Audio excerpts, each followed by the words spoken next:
Right now, I'm reading through the One Piece manga for the first time. I'm very new to One Piece. I've never seen an anime. I'm just sharing my thoughts and analysis as I go through it for the first time.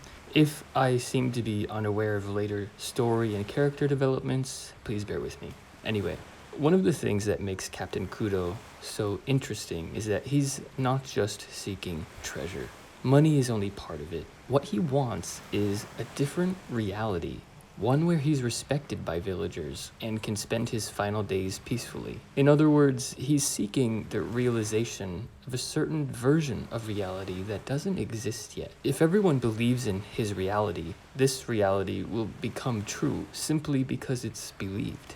Without evidence to the contrary, the truth would largely cease to exist, and the false story he created would be passed down to the future. Captain Kuro has already done this once before, convincing everyone that he was dead, allowing him to craft the new persona of the butler. Kuro's subordinates also engage in reality control. Django the hypnotist changes memories. Sham manipulates his opponent's perceptions of him, feigning cowardice or wearing baggy clothing to conceal the true shape of his body.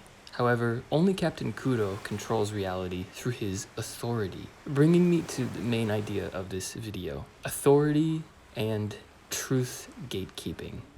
An authority, in the sense I'll be using it, usually refers to an institution, like a government or a body of law, a religious organization, maybe even a university. It could also be a person in your life who has a high degree of influence over you, like a parent or a teacher. Truth gatekeeping is when authorities attempt to control the stream of information so that their own authority goes unchallenged by other information sources.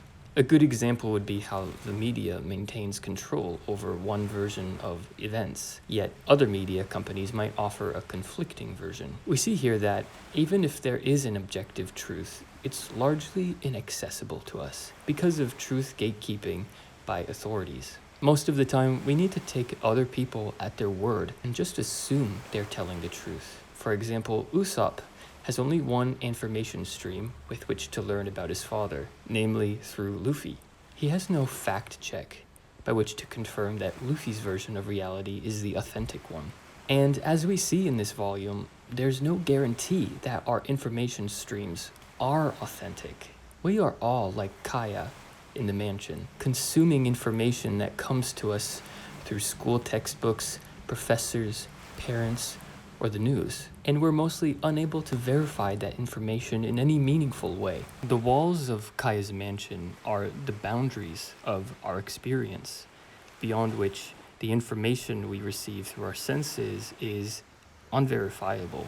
I'm reminded here of Descartes' evil demon analogy, in which he hypothesizes there could be an evil being manipulating our sensations to make us believe the life we're living is reality. However, we can't escape our senses to check from outside that our senses are reliable. So we have no choice but to assume they are, even though we don't have any absolute proof this is the case. Captain Kuro is kind of like Descartes' evil demon, and in our own lives, we're all Kaya, accepting without choice the version of reality fed to us.